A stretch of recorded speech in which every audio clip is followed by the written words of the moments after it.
नमस्कार दोस्तों, मैं आशु आपका स्वागत करता हूं हमारे YouTube channel digital study point में। दोस्तों, आज की हम अपनी इस वीडियो में जानेंगे कि अर्थ का एटमॉस्फेयर अर्थात वायुमंडल अर्थ का क्या है, कैसा है और दोस्तों किस किस के कंपोजिशन के साथ एटमॉस्फेयर बनता है और जो लेयर हैं एटमॉस्फेयर की 5 दोस्तों उनके बारे में डिस्कशन करेंगे। दोस्तों चलिए स्टार्ट करते हैं। दोस्तों सबसे पहले हम बात करते हैं कि एटमॉस्फेयर बनता कैसे है। तो दोस्तों एटमॉस्फेयर जो बनता है वह किस किस के कंपोजिशन के साथ दोस्तों, गैस, वाटर वेपर और डस्ट पार्टिकल्स से मिलकर एटमॉस्फेयर हमारा बनता है। अर्थात वायुमंडल किन किन के साथ मिलकर बनता है? गैसेस के साथ, वाटर वेपर के साथ दोस्तों जो जलवाष्प है, और डस्ट धूल के जो कण होते हैं दोस्तों। साथियों, और यदि हम बात करें कि सबसे ज़्यादा हमारे मतलब एटमॉस्फेयर में कौन सी गैस पाई जाती है, तो सबसे ज़्यादा दोस्तों नाइट्रोजन पाई जाती है। और गैसेस के बारे में इस वीडियो में हम जानेंगे। सबसे पहले गैसेस के बारे में, वाटर वेपर के बारे में, डस्ट पार्टिकल के बारे में।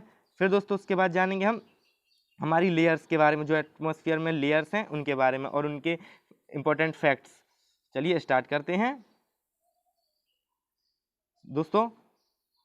ये रही ऑक्सीजन। हम जानते हैं कि ऑक्सीजन से ज़्यादा कौन सी, नाइट्रोजन पाई जाती है हमारे वायुमंडल में। और कितने परसेंट है दोस्तों इसकी वेटेज? दोस्तों 78.08% नाइट्रोजन पाई जाती है हमारे एटमॉस्फेयर में। दोस्तों सेकंड नंबर पे ऑक्सीजन, थर्ड नंबर पे ऑर्गन और फोर्थ नंबर पे दोस्तों कार्बन डाइऑक्साइड। आपको इसे याद कर लेना है नॉक से दोस्तों, NOAC, क्योंकि इनकी शुरू के दो तो सबको याद रहते हैं परंतु इन दो में कन्फ्यूज़न हो जाता है। थर्ड नंबर पे ऑर्गन और फोर्थ नंबर पे कार्बन डाइऑक्साइड। कार्बन और ऑर्गन की मात्रा कितनी है? 0.9%। और कार्बन डाइऑक्साइड 0.003% कार्बन डाइऑक्साइड पाई जाती है। और बाकी जो अदर गैस हैं दोस्तों, इनकी आपको परसेंटेज याद नहीं करने हैं। चलिए आगे बढ़ते हैं। यहाँ पर बताया कि वाटर वेपर जो होती है उनकी साइकिल क्या होती है, जैसे जलवाष्प की साइकिल क्या होती है। जैसे जैसे टेम्परेचर बढ़ता है हमारे एटमॉस्फेयर का दोस्तों, तो उस हिसाब से जो सरफेस पे वाटर है वो एवोपरेट हो जाता है। एवोपरेशन की वजह से, जब तापमान की वजह से ये जलवाष्प बनकर आसमान में पहुंच जाता है। और दोस्तों जब वहाँ पर जो कंसंट्रेशन वाटर वेपर की हाई हो जाती है तो उससे फिर वाटर जो गिरता है, मतलब जो पानी गिरता है वह पानी गिर जाता है। इस प्रकार से यह साइकिल चलती रहती है। चलिए आगे बढ़ते हैं। अब हम जानते हैं एटमॉस्फेयर के बारे में कि एटमॉस्फेयर की संरचना क्या है, कंपोजिशन ऑफ द एटमॉस्फेयर। दोस्तों यदि हम बात करें कि वायुमंडल में कई तरह की गैस, धूल के कण और जलवाष्प शामिल है, अर्थात इन सबसे वायुमंडल मिलकर बना होता है। और वायुमंडल की संरचना के संबंध में पृथ्वी की सतह से 120 किलोमीटर की ऊंचाई पर ऑक्सीजन की उपस्थिति नगण्य हो जाती है। यदि बात करें कि ऑक्सीजन कितनी ऊंचाई तक है, तो 120 किलोमीटर की ऊंचाई तक ऑक्सीजन प्रेजेंट है हमारे एटमॉस्फेयर में। 120 किलोमीटर के बाद यदि हम ऊपर जाएंगे तो हमारे लिए ऑक्सीजन की मात्रा नहीं मिलेगी। इसलिए स्पेस में चांद पर जो आग है वह नहीं जलती है, क्योंकि आग जलने के लिए ऑक्सीजन की ज़रूरत होती है और ऑक्सीजन 120 किलोमीटर के बाद ऑक्सीजन नहीं मिलती है, कंसंट्रेशन कम होती जाती है। दोस्तों बात करें कि वाटर वेपर और कार्बन डाइऑक्साइड कहाँ तक रहती है, तो वाटर वेपर और कार्बन डाइऑक्साइड 90 किलोमीटर तक मिलती है हमारे लिए। ऑक्सीजन 120 किलोमीटर तक, वाटर वेपर और कार्बन डाइऑक्साइड 90 किलोमीटर तक मिलती है। दोस्तों साथियों, ऑक्सीजन की बात करें, ओजोन गैस की बात करें तो ओजोन गैस हमारे लिए किस परत में मिलती है? तो सबसे पहले तो ये हमें समताप मंडल में मिलती है। समताप मंडल से मतलब स्ट्रेटोस्फीयर में दोस्तों। और ये हमारे लिए कितने से कितने किलोमीटर तक के लिए होते हैं? यह दोस्तों पृथ्वी की सतह से लगभग 10 से 50 किलोमीटर की ऊपर मौजूद होती है। कितने किलोमीटर से कितने किलोमीटर तक? 10 से 50 किलोमीटर। और दोस्तों यदि हम इसकी बात करें कि इसकी मोटाई कितनी होती है ओजोन लेयर की, दोस्तों तो कम से कम 3 mm तक की बस रहती है, ज़्यादा मोटी नहीं होती है। पर दोस्तों ये हमारे लिए जो यूवी किरणें आती हैं दोस्तों, उससे हमें सेव करती हैं सूर्य से, और ऊपर मौजूद सूर्य से यूवी परावैंगनी किरणों को अवशोषित करके हुई एक छलांग दोस्तों, मतलब किससे हमारे लिए बचाती है? परावैंगनी किरणों से। और दोस्तों हानिकारक किरणों को पृथ्वी की सतह तक पहुंचने से रोकती है। ओजोन की बात करें दोस्तों, जो सदर्न हेमिस्फीयर है, जो हमारे जैसे ये हमारी पृथ्वी है और ये जो सदर्न हेमिस्फीयर है, इस यहाँ पर ओजोन परत की लेयर पतली होने के कारण दोस्तों, यहाँ पर जो ऑस्ट्रेलिया है जैसे, तो वहाँ पर जो स्किन कैंसर की है, जो स्किन कैंसर वहाँ पर उनकी ज़्यादा मात्रा बढ़ जाती है, क्योंकि वहाँ पर ओजोन परत कम है, तो मतलब उसकी मोटाई कम है, तो इस वजह से यहाँ पर यूवी किरणें ज़्यादा आ जाती हैं, जिस कारण से स्किन कैंसर होने की पॉसिबिलिटी बढ़ जाती हैं।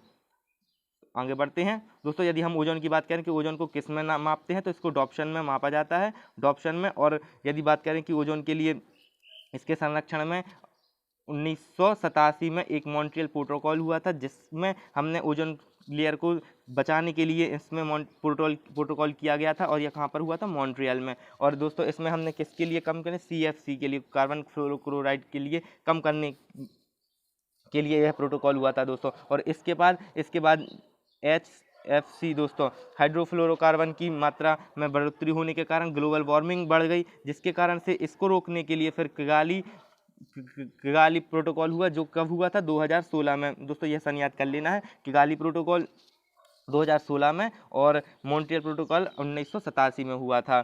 मॉन्ट्रियल प्रोटोकॉल ओजोन परत के संरक्षण के लिए था, और 2016 में किगाली जो था वह किसके लिए था?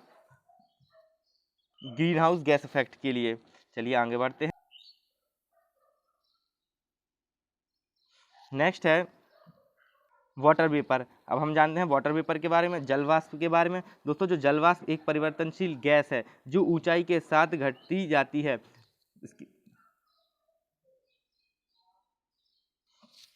जलवाष्प कैसी है? एक परिवर्तनशील गैस है, ऊंचाई के साथ घटती जाती है। यह भूमध्य रेखा से ध्रुवों की ओर कम होती जाती है। जैसे हमारी यह पृथ्वी है, तो ये इतना भाग यह क्या कहलाता है? भूमध्य रेखा का भाग कहलाता है, जो यहाँ पर इसकी सांद्रता कम ज़्यादा रहती है, और जब ध्रुव रहते हैं, ध्रुव ये वाले कहलाते हैं, जो नॉर्थ और साउथ ध्रुव कह लेते हैं, उनकी तरफ यदि हम बढ़ते हैं तो जलवाष्प की जो सांद्रता है वह कम होती जाती है। दोस्तों यह कंबल की तरह कार्य करता है, जिसमें पृथ्वी ना तो बहुत अधिक गर्म हो सकती है और ना ही अधिक ठंडी। जलवाष्प किसके काम में आता है दोस्तों? हमारी पृथ्वी का जो टेम्परेचर है उसको मेंटेन करने के लिए हम इसका यूज़ करते हैं, जलवाष्प यूज़ होता है। दोस्तों हवा में स्थिरता और अस्थिरता में भी योगदान रहता है। किसमें दोस्तों? स्टेबिलिटी में और इनस्टेबिलिटी में, इन द एयर। दोस्तों यदि हम डस्ट पार्टिकल की बात करते हैं, धूल के कण, तो दोस्तों ध्रुवीय क्षेत्र और भूमध्य रेखा क्षेत्रों के विपरीत शुष्क हवाओं के कारण धूल के कण समशीतोष्ण और दोस्तों जो यह रहता है, जो भूमध्य रेखा का भाग, इसमें धूल के कण जो रहते हैं वह अधिक रहते हैं। अपेक्षा की बात में दोस्तों जो अंटार्कटिका की बात करें, तो वहाँ पे कैसे होगा? अंटार्कटिका में बर्फ है इसलिए। और यह भाग क्या कहलाता है? उष्णकटिबंधीय क्षेत्र कहलाता है, जिसमें उच्च सांद्रता में होते हैं धूल के कण। चलिए आगे बढ़ते हैं। नेक्स्ट दोस्तों नाइट्रोजन की बात करें, तो अभी हमने वाटर वेपर के बारे में बात कर ली। अब हम नाइट्रोजन के कंपोजिशन के बारे में बात करते हैं कि गैसों के जो इम्पोर्टेंट हैं। जैसे वायुमंडल में 78% नाइट्रोजन गैस पाई जाती है। नाइट्रोजन का उपयोग सीधे हवा में नहीं किया जा सकता दोस्तों, डायरेक्ट जो हवा में नाइट्रोजन उपस्थित है उसका हम डायरेक्ट यूज़ नहीं कर सकते, हमें उसके लिए एग्जैक्ट करनी पड़ती है। प्रोटीन बनाने के लिए जैविक घटकों को नाइट्रोजन की आवश्यकता होती है, और नाइट्रोजन चक्र जीवित चक्रों के लिए आवश्यक नाइट्रोजन की आपूर्ति का तीसरा तरीका है। दोस्तों यदि हम ऑक्सीजन की बात करें, तो यह वायुमंडल में कितनी 21% ऑक्सीजन पाई जाती है।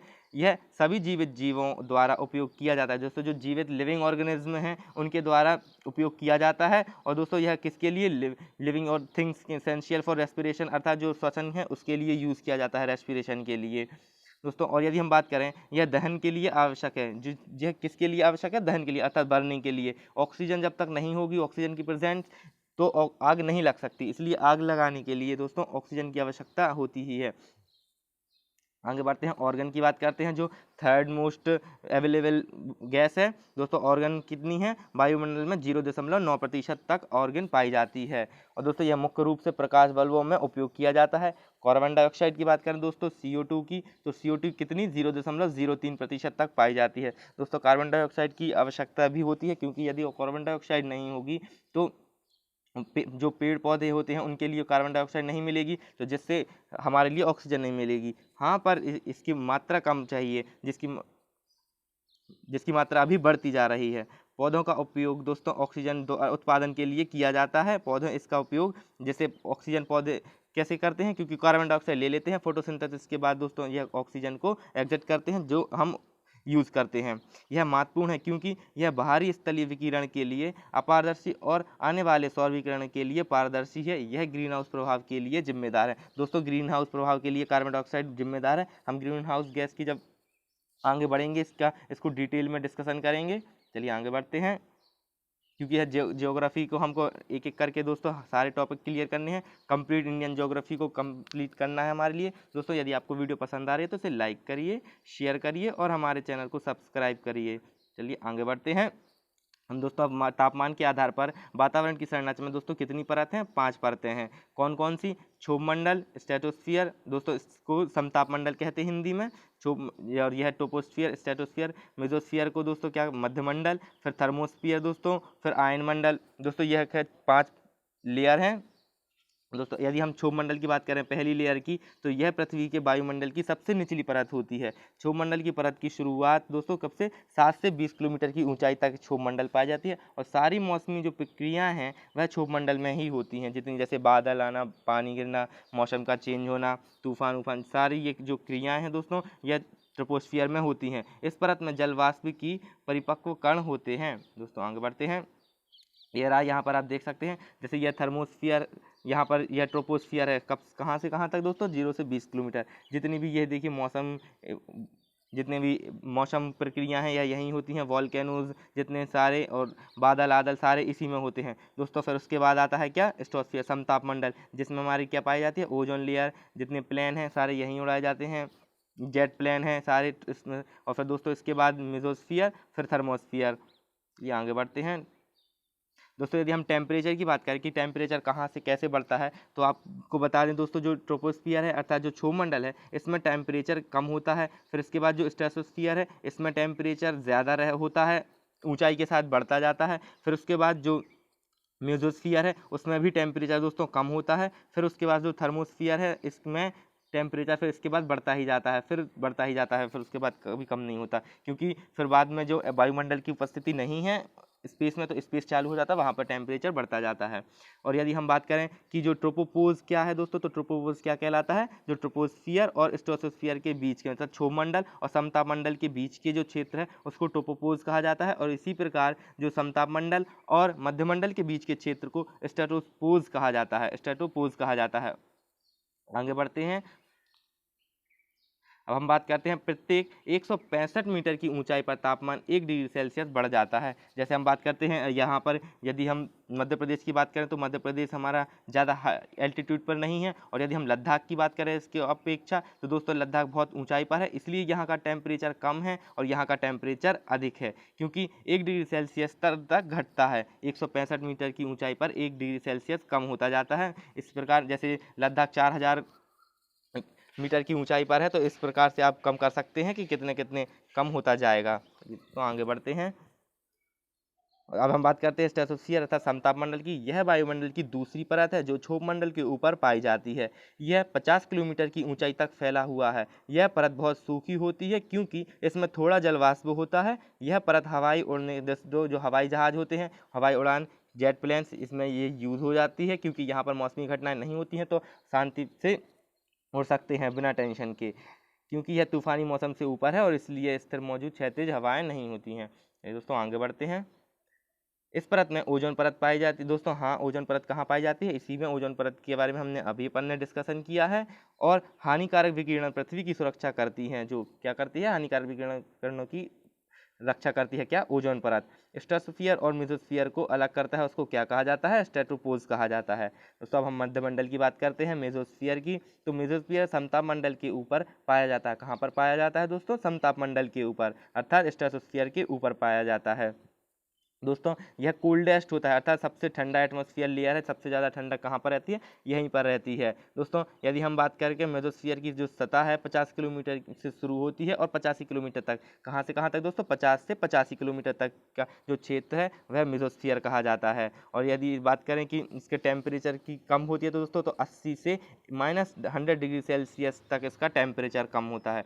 कहाँ तक पहुँच जाता है दोस्तों? मैक्सिमम यदि बात करें कि ठंडक में दोस्तों, तो -100 डिग्री सेल्सियस तक पहुंच जाता है। और यदि 80 किलोमीटर की ऊंचाई के बाद से, चलिए आगे बढ़ते हैं। इस परत में उल्कापिंड जलते हैं दोस्तों। जितने भी उल्कापिंड होते हैं, जो मेट्रोज होते हैं, वह कहाँ क्या जलते हैं? कहाँ पर? इसी में, किस में? मध्यमंडल में दोस्तों।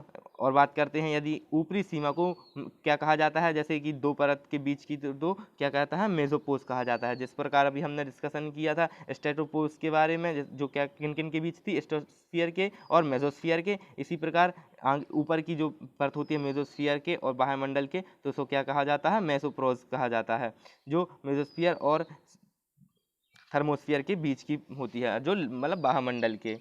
लिए आगे बढ़ते हैं।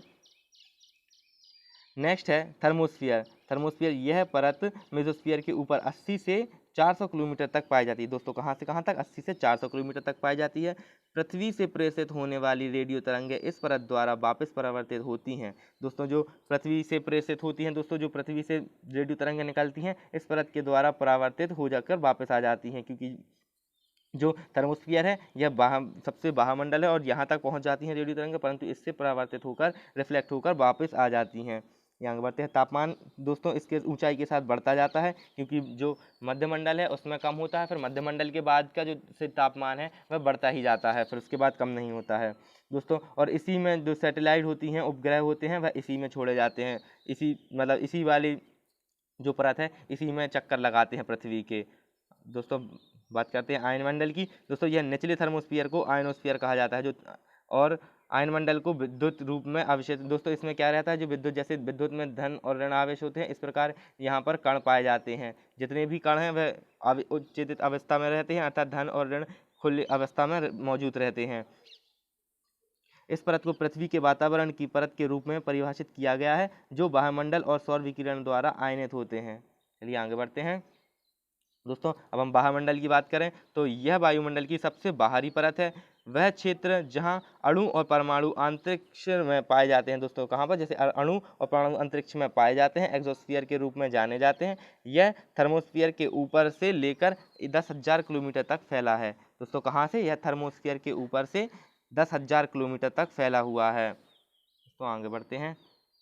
तो दोस्तों यह थी आज की वीडियो। यह वीडियो आपको कैसी लगी आप कमेंट बॉक्स में बताइए। इसमें हमने दोस्तों एटमॉस्फेयर को पूरा डिस्कशन किया है, एटमॉस्फेयर के बारे में। नेक्स्ट वीडियो दोस्तों जो ज्योग्राफी की होगी वह उसमें हमने लॉन्गिट्यूड और लैटिट्यूड, जो अक्षांश देख और देशांतर रेखा हैं, उनके बारे में जानेंगे। फिर इसके बाद हम दोस्तों इस प्रकार इस सीरीज़ में हमने सारे ज्योग्राफी को डिस्कस करने की दोस्तों वीडियोस बनानी है यहाँ पर। और यदि हमारी दोस्तों 1000 क्वेश्चंस की सीरीज़ की वीडियोस नहीं देखी आपने तो ऊपर आई बटन पर लिंक दी है, आप वहाँ से उसे देख सकते हैं। उसकी हम 37 वीडियोस कर चुके हैं और इसकी लिंक आपको ऊपर आई बटन पर मिल जाएगी। दोस्तों यदि आपको वीडियो पसंद आए तो इसे लाइक, शेयर और हमारे चैनल को सब्सक्राइब करिए। Thanks for watching.